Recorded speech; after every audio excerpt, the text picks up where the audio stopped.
Once again, you're most welcome to the Inter-University Debate 2025 series. With me today is a panel of a gentleman and ladies. Our topic of discussion today is about the extension of the update of the National Voters Register.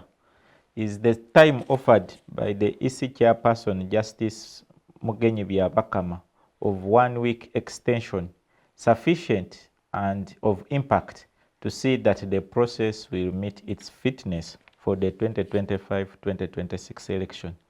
Joining me is Rugambwa Isaac Arinda. You're most welcome. Thank you. He's a legend to the show and a lawyer. Welcome, sir. Thank you. From Mr. Rugambwa, moving towards my left is Karungi Sharon, from one of our closest neighbors, that is Kyambogo University. You're most welcome. Thank you. On my immediate right is Mukisa Sharon from the Uganda Christian University, a law student, a Red Cross Vice Chairperson of Mukono branch, and one of our future hopefuls of the non-government organization society.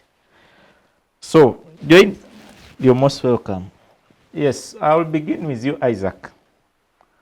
First of all, I want to know, how have you assessed the exercise itself before we come to the extension? Have you updated your register? Have you reached any registration station? How is it in your community? Yes, thank you, Ivan. Certainly, we are talking about an issue that has been, happening every time we are nearing the election season in this country. When we try to trace a few things back, we always give, the Electoral Commission always tries to give that extension timeline, but of course, the extension of 1 week seems to be really not very reasonable. When you look at, for me, I'm from Mukisa, so when you look at the Mukisa district and its population, and you look at the voter update turnout ever since the voter register exercise was launched, there are a lot of people who really cannot be accommodated in a span of only 1 week. But also there are arguments that in as much as we are updating these registers, EC was proposing that they use the 2014 ones, and the argument that was coming from there is then why did we have the UBOS recently concluded census? Those are debates, and of course which comes at a very, very great detriment to most Ugandans, looking at a whole decade past how many people have been added. So when you wake up in the morning and tell Ugandans that we actually are not considering you people, it comes off as, as EC not being serious with its work. So EC may face its own challenges, which are undisputed, but an election is an election, whereby we are determining the future of this country and should be taken in the highest regard. I've visited a few centers. I was in Kasangati, I come from Wakiso, I've been to Mukono, and I can confidently tell you that we are not doing anywhere. The country needed a proper established system to do that voter update if we are really to have in italics seemingly fair election for all Ugandans. Yes. Thank you very much. Okay, let me come to you, Mary Sharon. The first question is the basic one. Have you updated? As far as Article 60 of the Constitution states, eligibility to be a voter, you should be above the age of 18 years. Majority of our university students in Uganda, at least the youngest will be 18. If not very, very young, maybe 17 and 365 days at joining. This exercise began on 20th January and was designated to end on the 10th of February. The Electoral Commission, with some of its challenges that I'll read from the letter, tried to extend by a week. Before I come to your analysis of what you had assessed from January 10th to February, from January 20th to February 10th, how have you been looking at the process, you personally, as a young leader in society? Have you also, where do you think the activity has been placed in the community? Thank you so much. Personally, first answering the basic question of whether I've updated my details or not. Yeah, I did that. I did that in Fort Portal. And I wouldn't say the process is that much effective, or I wouldn't say the process is that much better or good. Obviously, I wouldn't take away their credit as well, because every hustle has its own challenges and whatnot. But for those who already know what they are meant to do, have done what they can. So you can't really rule out the fact that they've done what is possible and all that. But also, if we are going back to assess this process that they are doing before we reach on the extension, I feel like there are a lot of challenges that they have not really addressed, like on the sensitization and whatnot. You see, for example, as the university students, you look at Kyambogo that's begun its semester on 20th. So that means most of the population at the university are actually in university. So even if they put this kind of extension that we are trying to push, or even if they've already put it, necessarily means that not all these individuals are going to go back there and do what? And update their details and whatnot. But secondly, let's look at, have they given us really incentive for us to do so, to register? Or maybe have they given us incentive for us to maybe forego whatever we are doing, to go back to the villages, to change our locations on where we are voting from, or maybe update our details and whatnot. That is one challenge that now brings us to things like sensitization. At a point in time when we do not consider sensitizing, especially the youth, they really look at things like, either way, even if I update or I don't update, I'll still get the leader. Even if I don't vote, the specific leader that is meant to pass through, because the main reason as to why we are doing this is for the upcoming general elections, yeah? So that necessarily means that you have to really put in a lot of energy to convince us, especially the youth, as to why we need to go and register. But also that situation or that process is a bit hectic, because we all have to agree that it is not only combining one body, that it's only the EC and all that, but we're looking at NIRA itself. NIRA itself, going there, you're going to find a very long line, you're going to find a lot of challenges, they're going to tell you your ID hasn't come yet, or your information is not in the system. Like there are a lot of challenges that basically we have not addressed. So even after they put this extension, I feel it is not going to be efficient, because if you look at us combining the two bodies that are already existing, that is the EC and also the NIRA, National Identification yes. Registration. If it is there, it necessarily means that these two are not going to, yes, they may look like they are working hand in hand, but they all come about with different challenges. Yes, people are going to drag the system and be like, I'll go there when I want. At a point in time when I, Sharon, go there and I find like maybe there is a very long line, they are not really working on me as to how I expect, necessarily means that I'm going to give up on this. So they need to give us incentive or justification as to why basically I need to actually forego whatever I'm doing for me to go to NIRA and do whatever is meant to be done. Also sacrifice a little bit of my time, or maybe find transport, or find transportation means to take me back to a place like Fort Portal, take me back to Mbale to do what? To update those kind of specific information that they need. So basically, to me, that is the issue. Thank you very much for that great analysis of the current state. Madam Sharon, coming to you. On the 10th February of 2025, the EC chairman Justice Mugenyi Byabakama Simon. I don't know, it begins as Simon Byabakama Mugenyi. That is how he arranges.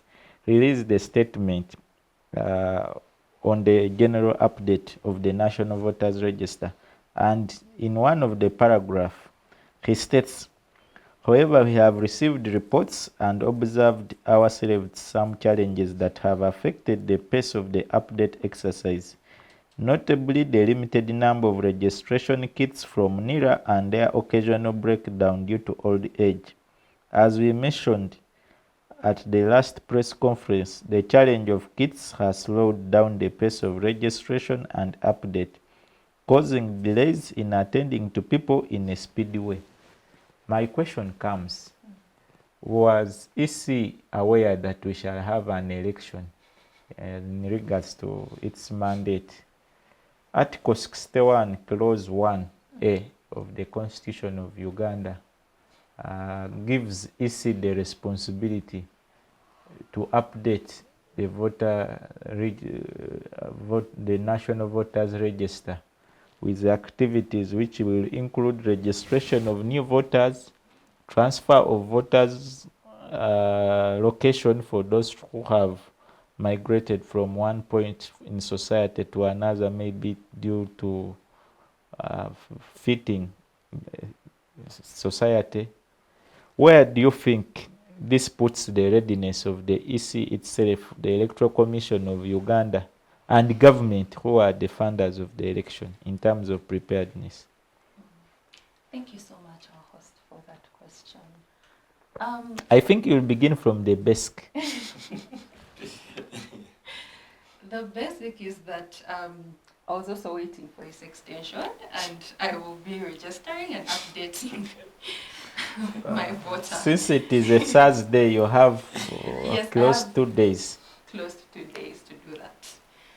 So, as we all know, elections were to happen in 2026. I don't think that is news to the EC. I don't think that is news to an average Ugandan. But to find that still, up to this time, everything is not ready. They are claiming in the press statement that chairperson says that we are being slowed down because equipment is not here, equipment is breaking down, it is old, it's outdated, old age. Therefore, we need to push this for another 7 days. But we had a lot of time before that. There was time, there was a whole year, there have been years ever since we had 2021, the elections. So those are things that they should have mapped out at that time. What are the challenges that we are likely to face in 2026 elections? Those are the things they should have mapped out and solved. But right now, to say that you're extending the the voter update registration to only 7 days, that is not enough. It is merely just saying that let us just work with what we have right now. Whoever is not going to register in this period would not have registered. But also in that press statement, it's important to note that he's only mentioning this as a challenge. He's only saying that voters' registration kits are old, they're broken down, they're outdated, but there are so many other challenges that are associated with this whole process. And we are not going down to the root to solve those challenges. So if he says we are extending 7 days, what is the way forward? Have they brought more kits in?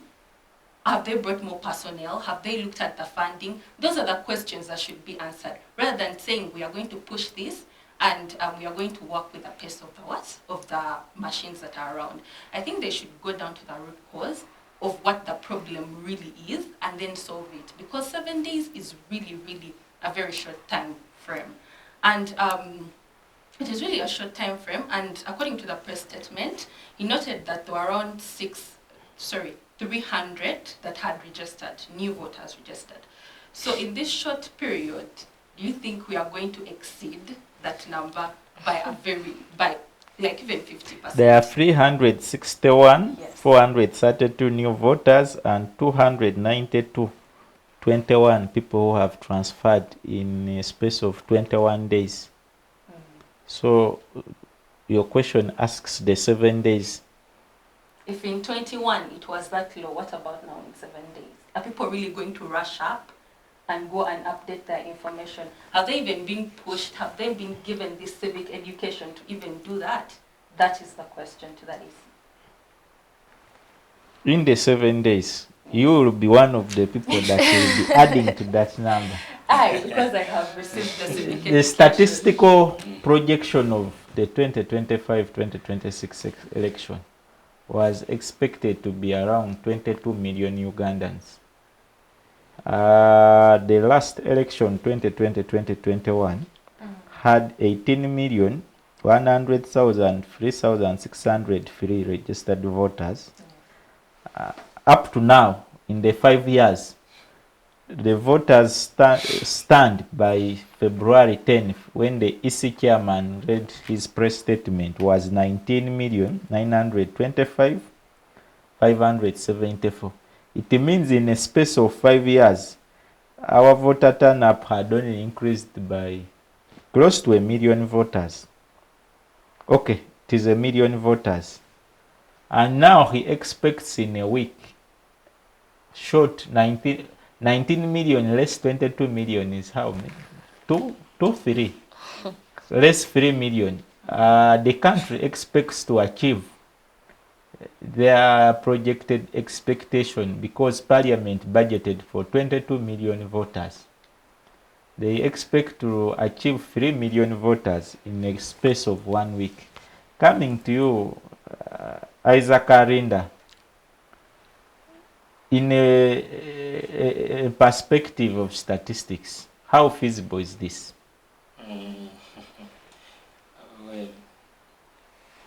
I think even someone in primary 5 surely can answer that question. But I will say there are no, I don't want to say there are no more miracles, but expecting a miracle from a rock, it is very unreasonable. You expect a fish to start swimming in sand or rocks, it doesn't really work that way. When you look at Mr. Byabakama's address, his state press release, it's very disheartening, and I think discourteous to Ugandans that actually we have leaders who make such bold statements, yet they have a running budget. You're telling Ugandans that the kids broke, they are old. It's like we did not know that we are going into this, election and preparing ahead of 2026. It takes us back to the old regime of excuses, and never actually delivering something that is feasible for Uganda. So when you ask me the question of feasibility in regards to the statistical data currently prevailing in this country, I can tell you that I do not hate my country, but I also would not really be in the best shoes to stand with the Mr. Byabakama's projections, and it actually even casts doubt in if we are not ready in just about voter registration. Are we even ready for 2026? We can't say we are ready yet. You can't say your house is clean, but the veranda is, just updating the voters register. And even the projections are not even that far. But just that the system that we have adopted, I think our history has always betrayed us. We tend to do things in a laissez-faire kind of way. Since 2021, we should have learned the mistakes that we committed then, and then there are better ways of updating the voters register. You take an example. When you register for NIA, you can check for your credentials online if it is ongoing. Why didn't they adopt that? I mean, it is my information. To update, you must have a need. It was as easy as creating a database. Just encourage all Ugandans to do a broad marketing thing, and people update from wherever they are. Someone now moving from Kabale to come to Mukisa, and they update doesn't make much sense. I do not know who sat in that committee to approve that way of, updating, or maybe I might be the one who is shallow-minded in this case, but I don't think that in less than 7 days you're going to hit the 3 million target of the voters to make the projection to 22 million. I don't see that happening. Thank you. Coming to Mary Sharon, as a leader in the young space, especially around the female gender, I want to take your view. What do you think has really not motivated majority of students, but majority of ladies in your space to not embrace the update? This is an inter-university debate show that must reflect on the challenges that were faced by the various people in the universities, but also in the age bracket of university. So I want to pick your perspective. Where do you think young people, especially around university, but also even those not in university, but young ladies in their 20s, would have lost interest in the exercise, that they never turned up? Some waited for the extension, as they have stated, but where do you think those ones who may even not turn up really lost confidence in the process? Okay, thank you. As a leader in the young space, okay. I think, you see, yeah, I love my country as well, as it says, because I wouldn't be here if I didn't love it. But, you see, there are very many things that demoralize us, and the fact that as time goes on, different things change. So when our country, or the people in charge of maybe EC, things like NIRA and all that, you see, my biggest issue is sensitization. You see, we might have our phones, we might have the laptops, but we really do a lot of things on social media. So we rule out the fact that when you say that, oh, we sent a lot of advertisements, we sent a lot of stuff on social media, not everyone is going to access this, because that is now to the world of the Gen Zs, yeah, whereby they are able to approach, maybe they're able to go to the cafe, they're able to access newspapers. But what about in the hard-to-reach areas? What then happens necessarily means that at the end of the day, these people are going to miss out a lot, because even if you claim that, oh, we are putting it on TV, we are putting it on radios, we are putting it on social media and whatnot, it does not necessarily, yes, as I said in my first submission, that we do not rule out the fact that they have actually tried. But either way, this sort of extension they are putting, it's not, as I said, it's not going to be effective to address the challenges that are already in existence, because, as she says, she has close to 2 days to do so. But it's because she got to know about it At the extension. So what is happening to individuals that are actually not aware? Because let me tell you, I'm holding this phone, but it has very many adverts that I'll go, and my interest will not be in voting. As I said, as a young child, or as a young girl, or as a youth, and what, I need incentive. You see, the reason as to why you're going to see someone be like, the reason as to why I need to work hard, it is because I need to get money for A, B, C, D. I need to get an iPhone, maybe. That is the incentive of that money. But has government, or has the EC done that sort of sensitization in hard-to-reach areas? Has it put their reasons as to why we need to go deeply into us wanting to do what? To go and update this information.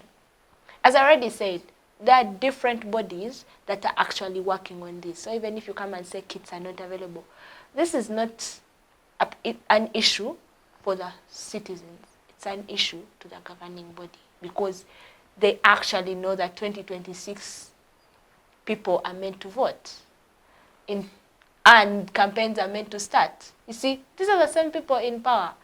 We don't rule out the fact that we can't say that they didn't know. They know what they are doing. That is why, you see, there is a lot of ignorance, but people don't actually see that. Because either way, even if they say that they've done this sort of extension, how many people know about it? That is number one. But how many people, even when they know about it, how many people are going to access it? Because I'm going to update my voter location because I want to vote a specific person.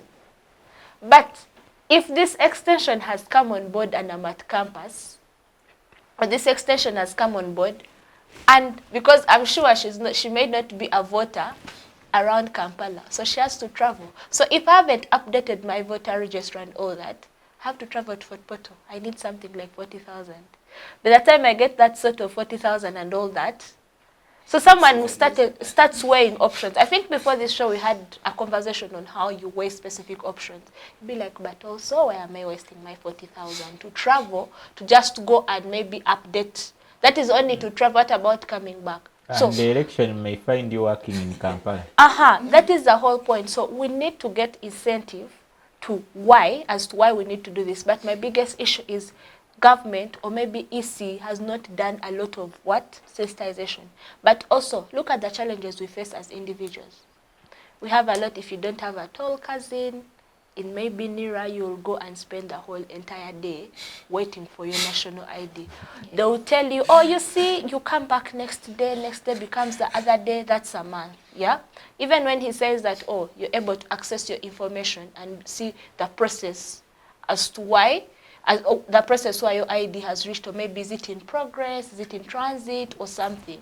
You see, that is why you're going to look at people saying that, oh, if I don't have a tall cousin I have a friend who says that if I don't have a tall cousin in a specific sphere, I'm not going to get that sort of that national ID. That is why it is hard for these people, because they know that those kind of bureaucracies that need you to get this specific identification number is actually hard, because you have to go through a lot of procedures. So especially the youth, they feel like, this is a gig economy whereby, why would I waste my entire 24 hours or maybe 12 hours at NIRA?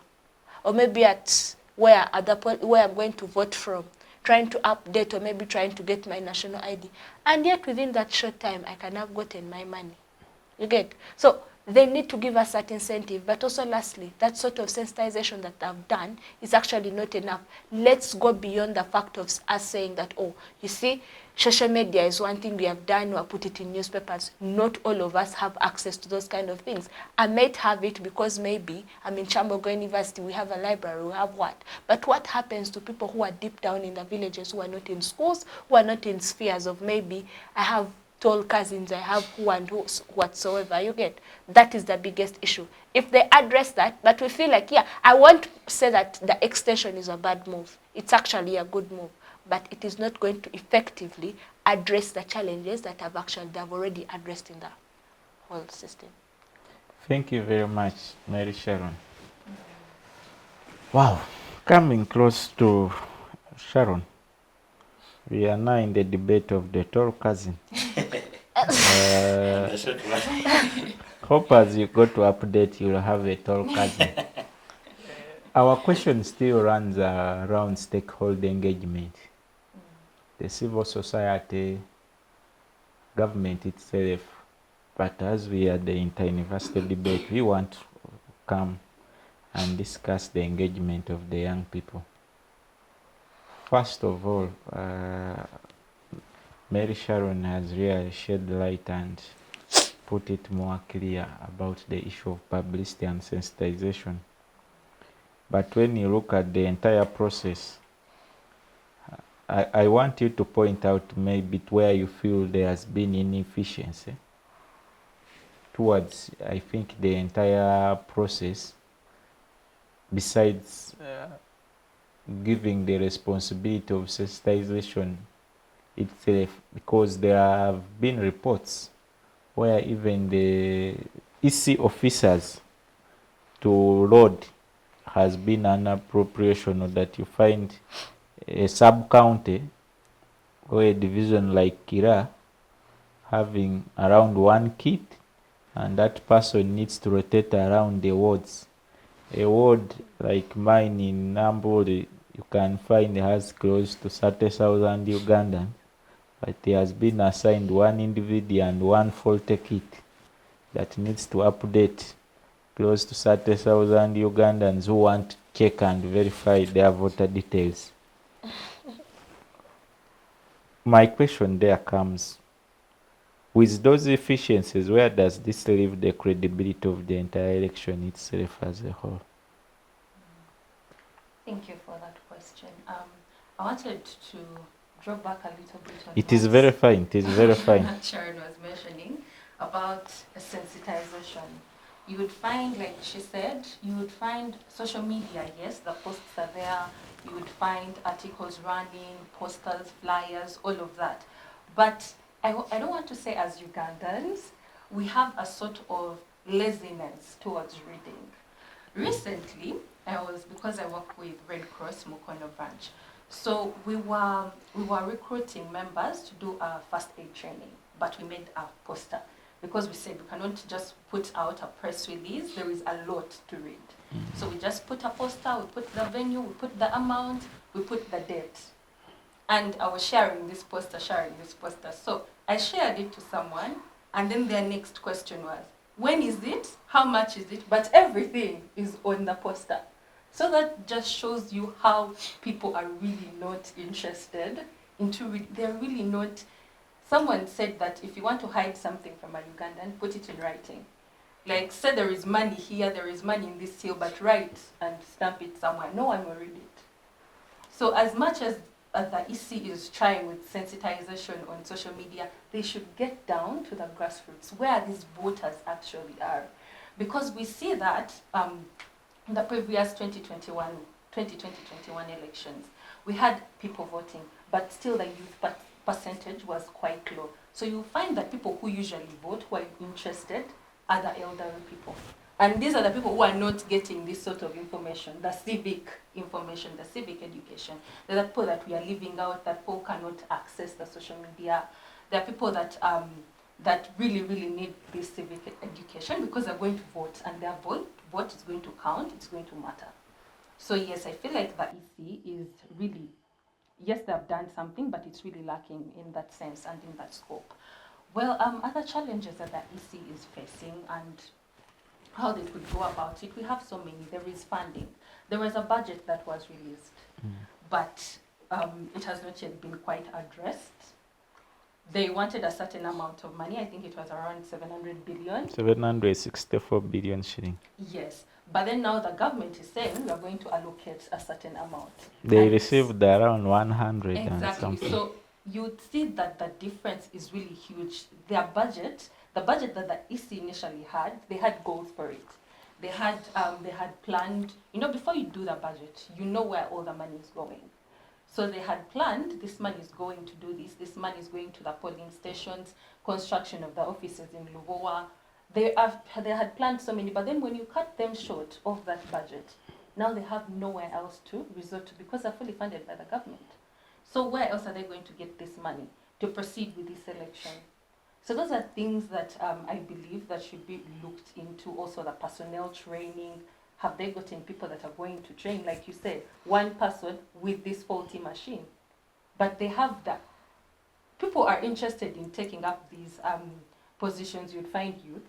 They really want, because a youth tomorrow, if you're just giving him or her 10K, go and register people, they would go and do that. That would be their lunch, that would be their supper. But have they really taken the initiative to train personnel that are going to put into these positions for voters to be updated and to be registered? That is something that they should really look into. Thank you very much. I come back to you, Isaac, before we go for the break. Elections present opportunities for young people, especially employment, leadership itself, agents, reporters in the media, article writers about the elections, observers. As young people, a country that is defined as young, majority of the voters are expected to be young people in age. First-time voters are to make a big percentage of the newly added number. Close to a quarter will be first-time voters.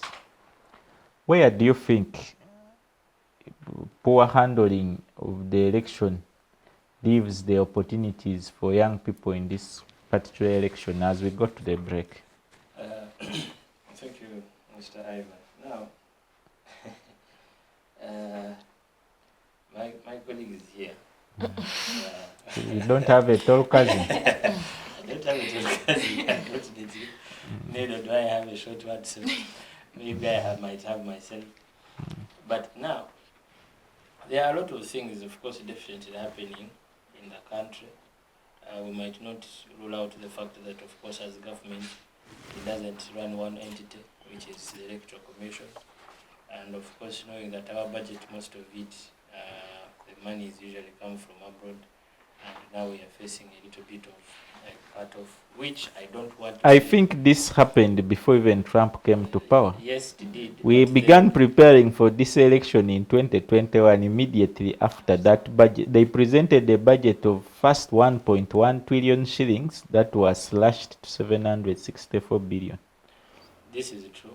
I do not disagree with it. However, the point I wanted to make is that after most of these unforeseen circumstances coming into place, then the government has to now reconsider a few entities to keep some certain arms running. I'm not saying that it is an excuse for the EC or for government not to do that. If the budgets had been cut, then we should have sought better alternatives to address the challenges of voter update register.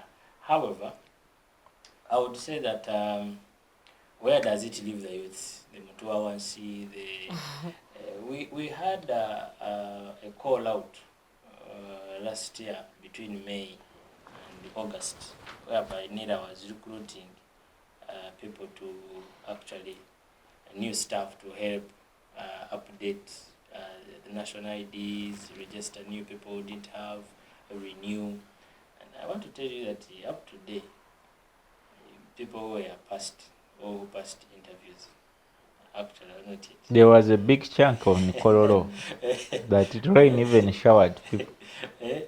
Now, if NIRA did not update itself, and we are basing on NIRA to update the voters register, there are a lot of inconsistencies, a lot of things that are not adding up there. All the kids. Yes, but then I at my age, I don't need to be told that Isaac will go and have lunch. Me, like I said in my opening statements, this whole thing really paints a picture of what 2026, and we shouldn't be shocked if you actually realize, maybe in your private research, realize that the registers that were used of 2014 don't get shocked. That is my country. We are so used to doing that. But the youth, of course, it denies this whole process of, EC not coming to do what it ought to have done or do what's supposed to do. Leaves the youths with 0 to none alternatives, or in terms of bringing in that extra little monies to survive through the day, which of course now takes us back to then, if not here, if avenues where government would have said maybe sort of like job creation, or even if it is temporary, even when it is not there, then we question why. Go back to the question of why is it not? Yes, it is small, but at least some youth somewhere would have benefited from it. So Uganda at large and my dear country, we are still doing so bad in terms of transparency, in terms of accountability, in terms of actually properly serving the nation when we have these public offices. We might not... I think let me cut you short. You proceed from that as we go for a break, a short break, and return. Once again, we are the inter-university debate. Let's go for a short break and return. Thank you. Digital rights are those human rights and legal rights that allow individuals to access, use, create and publish digital media, or to access and use computers, other electronic devices and telecommunication networks. Digital rights include a right to freedom of expression, information and communication through technology, a right to privacy and data protection, a right to credit for personal works, a right to universal and equal digital access, a right to identity, a right to anonymity, a right to be forgotten, and a right for protection of minors, among others.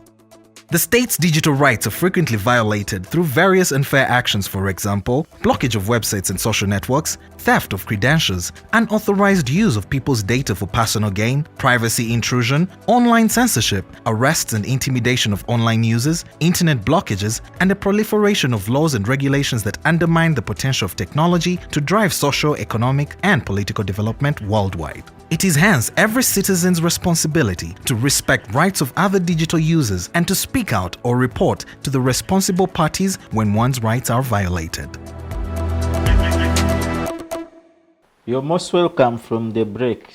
Isaac, as we parted for the break, you are giving more clarity on the issues of the opportunities for the youth, but also questioning the issue of transparency, credibility, and the fitness for the exercise. Maybe you could continue from there. Thank you, Ivan. There are issues that are not new to my fellow citizens in this country. Issues to do with, I don't say we expected so much or better from the EC, even when the Bible encourages us to have hope. But really, sometimes the hope is,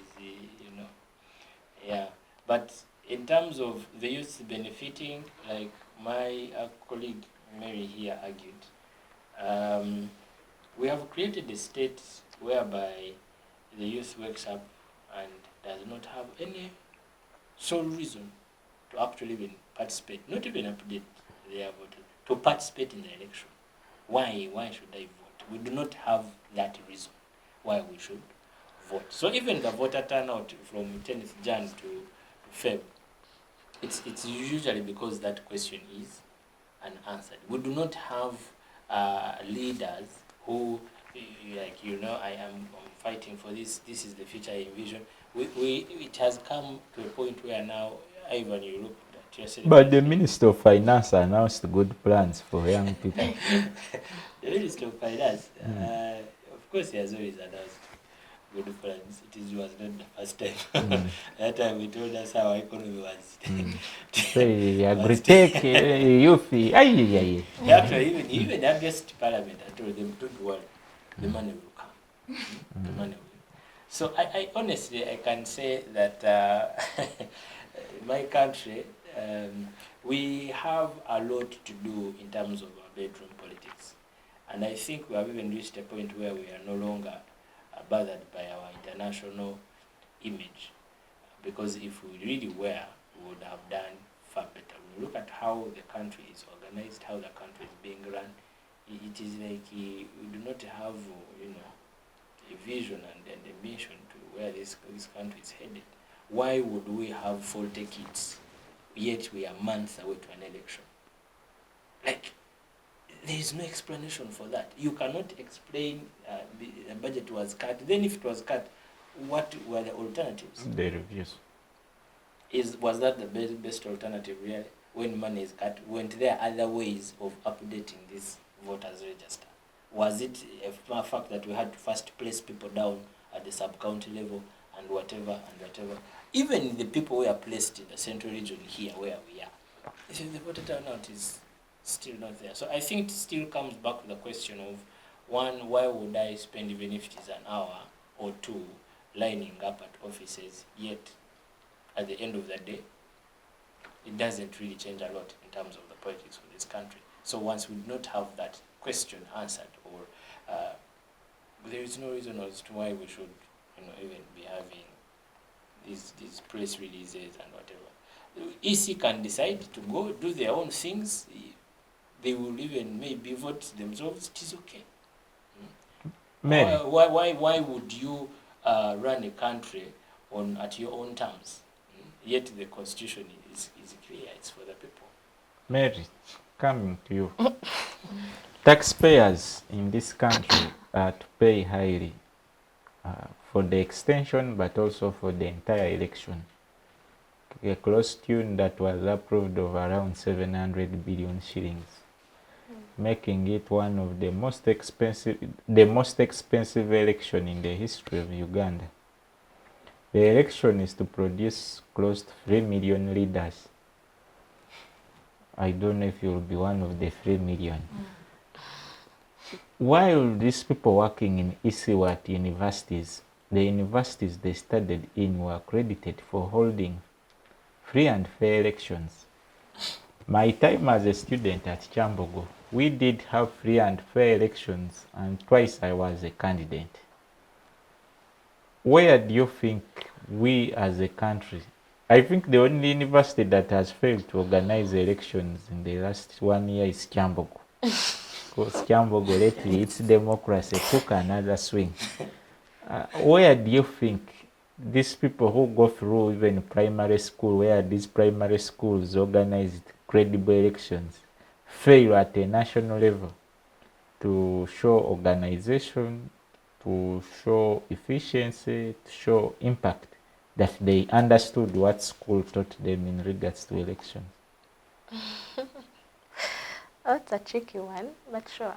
So, personally, I think of all the schools I've gone to, I wouldn't say I've been in the very best schools, no. But, you see, sometimes it's all about the values of the person. And even if I've been a leader throughout, apart from university, I haven't really engaged in university politics. Yeah, and the fact that my own university, we couldn't have elections last year. But yeah, I'm sure we shall get there.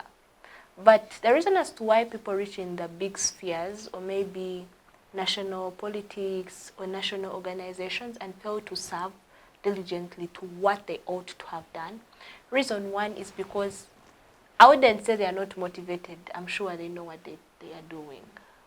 But you see, most of us are power hungry. I'm money-minded. Provided I can get what I want, the rest really don't concern me. That is why I said it now goes back deeply to the kind of values we hold as individuals. Because at the end of the day, if I believe that either way, whether I get the money or not, I still have to serve my country. But if that value is not instilled in me, I'll always do what I feel is important for myself. So I would say we are selfish. But also another thing is like, you see, when you go to an area and you find like you're a good person, you're serving your duties, you're doing everything, whatever it takes for you to accomplish a specific task or to serve as a leader you are. But when you reach there, maybe you're kind of demoralized, or maybe the kind of values you find in that organization. For example, I wouldn't say that in the EC, most of those people maybe came out to be wherever they are because of maybe the schools they've gone to. Schools do their part, by the way. But us, when we come back to society. So because I've seen, it's called bandwagon, or maybe peer pressure. But for an adult, really, peer pressure would be an understatement, because I'm sure you know what you're doing. But the biggest question here goes back to, are these people oriented to what they are meant to do? Or maybe it's all about, it all goes back to my tall cousin, because we don't get these jobs out of the blue. Like, it's very true. It's not like when you're applying to be maybe the chairperson, EC, maybe NIRA and all that. You have specific recommendations, yes. I wouldn't rule out the fact that they have their own papers and qualifications and whatnot. But as time evolves, we see that, you see the reason as to why people no longer want to engage in things like education is because they know, even if like they study, there are specific people who are going to be in those kind of areas, those kind of seats. One is because I have a tall cousin, or I have so and so. I want this job, so you're going to see like maybe the son, the daughter. Of late, we're looking at different memes and maybe different Twitter handles that were being sent out there. Someone was like, so a whole entire family has become unemployed because of maybe being like the whole organization was being run by maybe the whole entire family, because you have a cousin, you have an uncle, you have an auntie, you have a child, you have a father, you have a mother, yeah? So we do these things knowingly. The reason as to why people are not serving diligently to what they ought to have done is because, one, they are not being pushed to doing this. But also even the laws we have in Uganda, I'm not so conversant with laws and all that, but we all can agree that our specific laws we have in Uganda are not really put into practice. But if you're caught doing something like malpractice, maybe cheating, or maybe things like corruption, that kind of law that is there, that maybe you're supposed to be arrested and all that, is not going to be put out there like so efficiently. So I would say our laws are not so efficient enough. But also the second thing is, people go there for their own good, not for the good of the country. Provided I earn my money, I do what feels is okay for me, the rest I really don't care.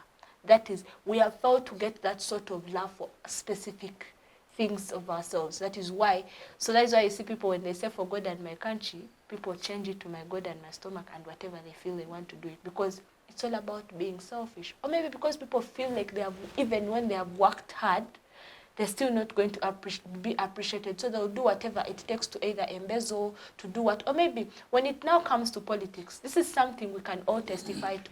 There is a way we all pressure our leaders.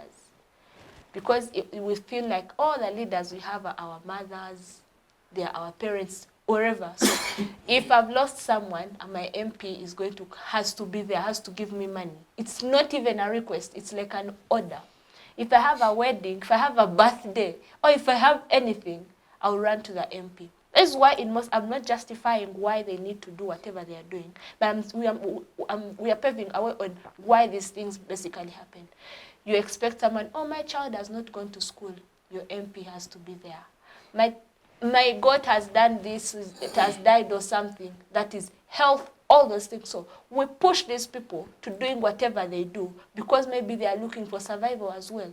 But lastly, one thing we need to understand is, we all understand that the country we are in has a lot of, so if they say if you want to have fun, you better stay in Uganda, because in Uganda everything is a joke. That is something that normally comes on board. But why are they saying this? It is because it still goes back to, what incentive do I have to be genuine in that specific position? Because if maybe I'm the EC, and because if the EC reports to a superior, yeah, but if my superior is not being transparent, it's not being accountable, the other person will be like, why do I have the incentive to be transparent? We are all crying corruption, we're all crying bad leaders, bad roads, what and what and what. Have we gotten an incentive as to why we need to have good leaders?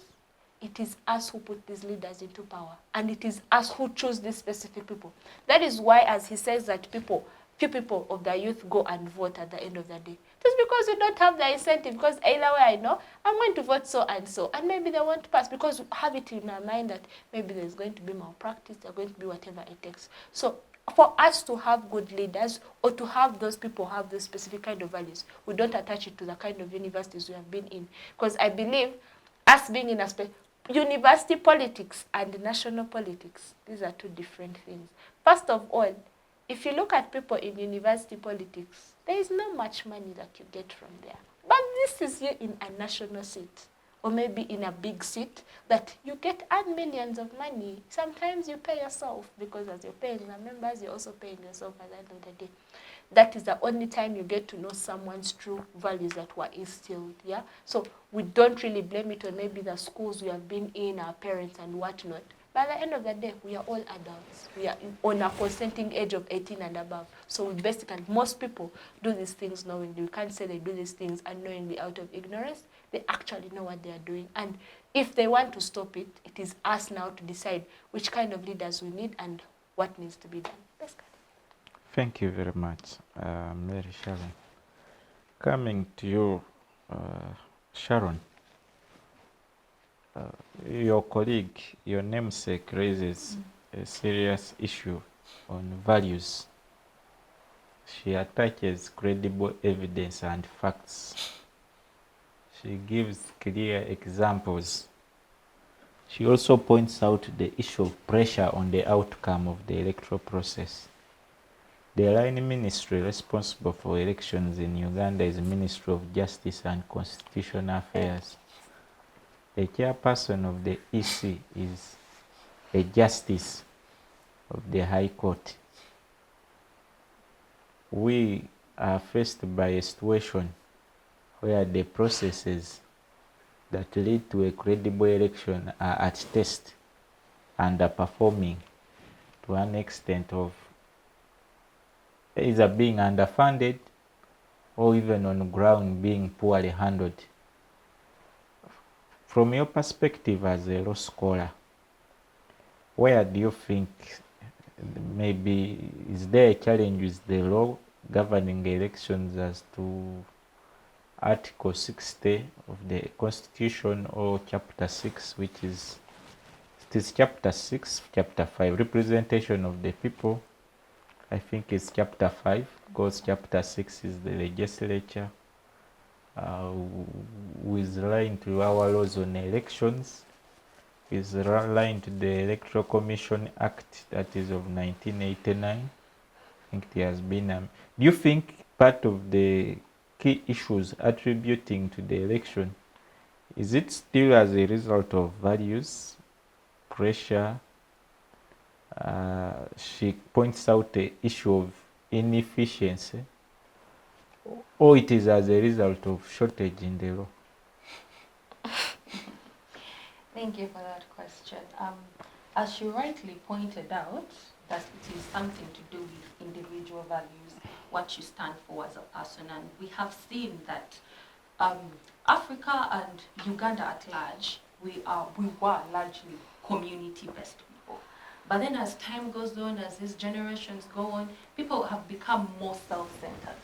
And one of the reasons is that we are adopting the Western culture.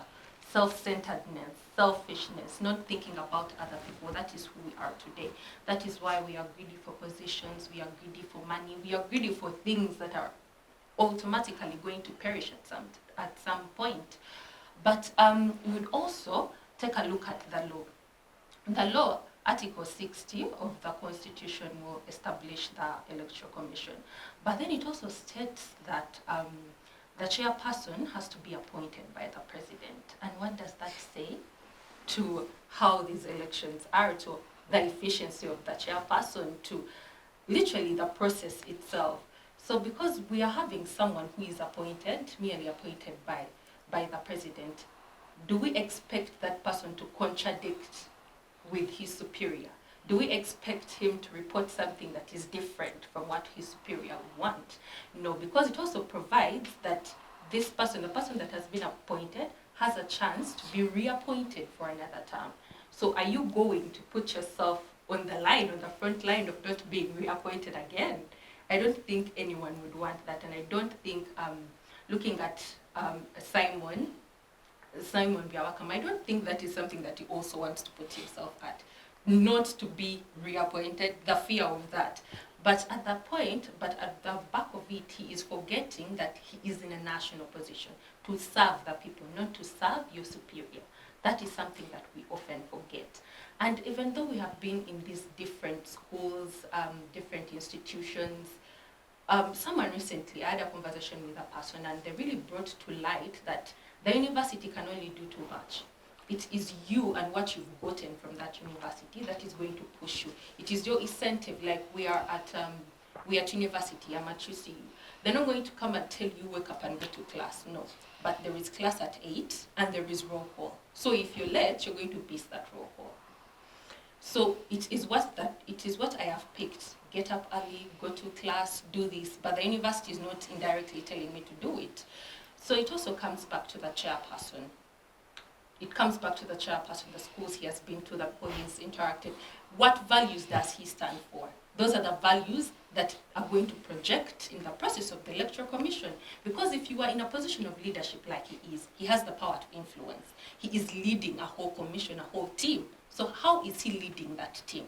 He has to lead that team with integrity, with transparency, with his ideologies that he stands for. So if he's lacking in those ideologies, that is where we are going to see backlog, poor budgeting, poor timing of setting out the national update. Like, we are seeing so many gaps lacking, yet we are all aware that we're going to have elections in 2026. So what were they doing this whole time? What else were they busy with? Were the offices closed all that time period? What else were they busy with that they did not prioritize? They actually national- relocated. that they did not We prioritize. still have electoral commission with no offices. They relocate, they are renting. Yes, so as you said, there is a lot of disorganization with this at national level. So it also stands with a person. How organized are they? How do they handle their timely tasks? How are they on time, time management, hard work, teamwork? All those things are what is going to express your work at such a national level. Yes. Isaac, in our last segment, before you make your parting remarks, Mary Sharon has completely disapproved us that the challenge of Uganda is not electoral reforms, but the values is those who are given roles and responsibilities to execute on behalf of Ugandans. The pressures they succumb to. In the previous months, we have had a lot of debate of need for reforms in the electoral processes. In your parting remarks, what advice would you give to Uganda as a country, but also the Commission, before you can send off the viewers? Well, I couldn't agree more with certainly what my colleague is saying about individual values. I certainly share a similar view. And I would say that we do not have a breed of people who are hungry to serve their country. We have currently a breed of people who are hungry to really serve their stomachs, and which is very sad, both to themselves, because at the end of the day, their offsprings will find a ramashackled state, and they will also be grappling at strings to try to make ends meet. It is so sad a phenomena that we actually, as a so-called developing country, we cannot afford to even, the cheapest we could do would be ironing out our issues to foster development. But if we have failed at that, then it means that in a few years we might even not be developing. We don't know what we shall be, but it certainly might not be developing. And when it comes to the question of electoral reforms, is it really electoral reforms that we need, or do we need a clear purging of our political system, or do we need a clear confession between us and the Almighty, that especially those people in the public service? Yeah. So I wouldn't go against. Certainly, yes, the reforms are needed, but before the reforms, the system itself, will it accommodate the reforms, even if they were to be there, and if we pushed for them? Then also, at what cost will these reforms come? Certainly, we have a system that is non-accommodative.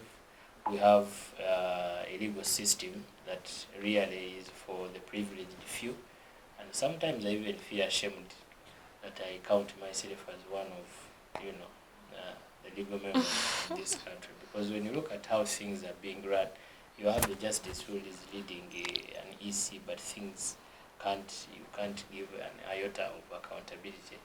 And it means that now what would you do if you in the judiciary? It would even be more rotten. Yeah, but of course, the Bible is clear, and having a Christian background, I can say don't lose hope as my parting remarks. Continue for those who can to fight for truth and justice, transparency and accountability. Keep on. Maybe one day we shall have a Uganda that we are really so proud of. Yes. Thanks a lot, Isaac, for joining us on the show. As we come to Mary, you have clearly given a serious perspective about the student perspective of demands to EC. But in your parting remarks, what humble advice would you give to EC to stay humble but also stay in line? Because you've really identified a lot of gaps that are more of ethical than even duty-wise. As a young person, what advice would you give to EC that if it improved, really young people would embrace more of the upcoming activities in line with the election? Okay, thank you. In my parting remarks to EC, I'm not a prophet of doom, but you see, the extension to me was a right move. They took it to the right direction. But the biggest question is whether it is certain that it's going to address whatever challenges that EC is facing or as what Ugandan citizens are facing. But also, it shouldn't look at maybe social media and all that. Whatever direction they are taking, this should be inclusive, should be cost effective, and should be efficient at the end of the day, because that is what we are looking at. The biggest issue here, it should be inclusive. Yes, it is a right move for them to say they are putting an extension of 1 week or 7 days, but the biggest issue is whether it is certain that these issues are going to be addressed. Even if they put them there, is it inclusive? Is it efficient? Is it transparent? Or is it providing the sort of accountability we need? Does it accommodate those in the diaspora, those in prison? Does it accommodate those in deep I think there are a lot areas of people who are at clock 18 who are denied the chance And of that is why registration. I think throughout my whole submission, I think I talked about how this is something that is not for only one party, because when you look at EC, it is working hand in hand with NERA. So is NERA doing its part? If NERA is doing its part, is EC doing it? So whatever they are doing, they should be inclusive in a way that whatever they discuss or whatever measures they want to put are not going to affect negatively the people of Uganda, because at the end of the day, it's Uganda we are looking at, not any other country. But for elections to be smooth, they need to iron out, or they need to organize themselves as a house before they actually decide to come back to society.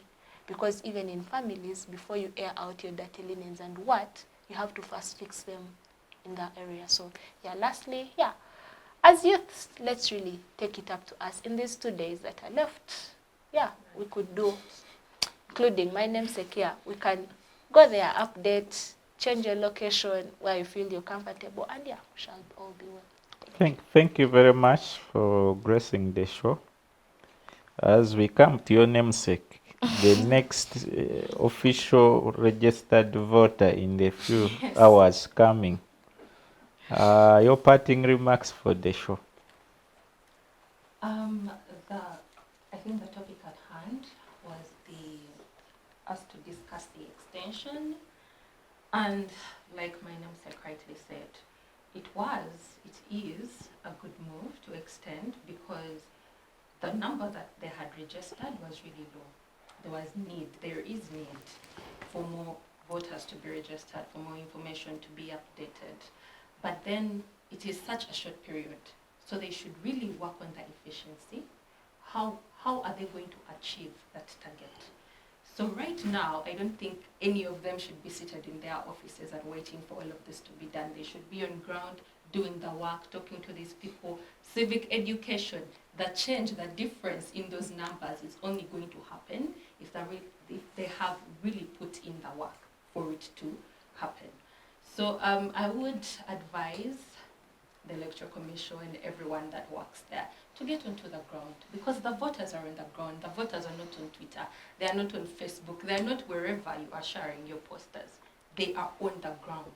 So get on the ground, advise them, convince them, show them that it is necessary, it is important.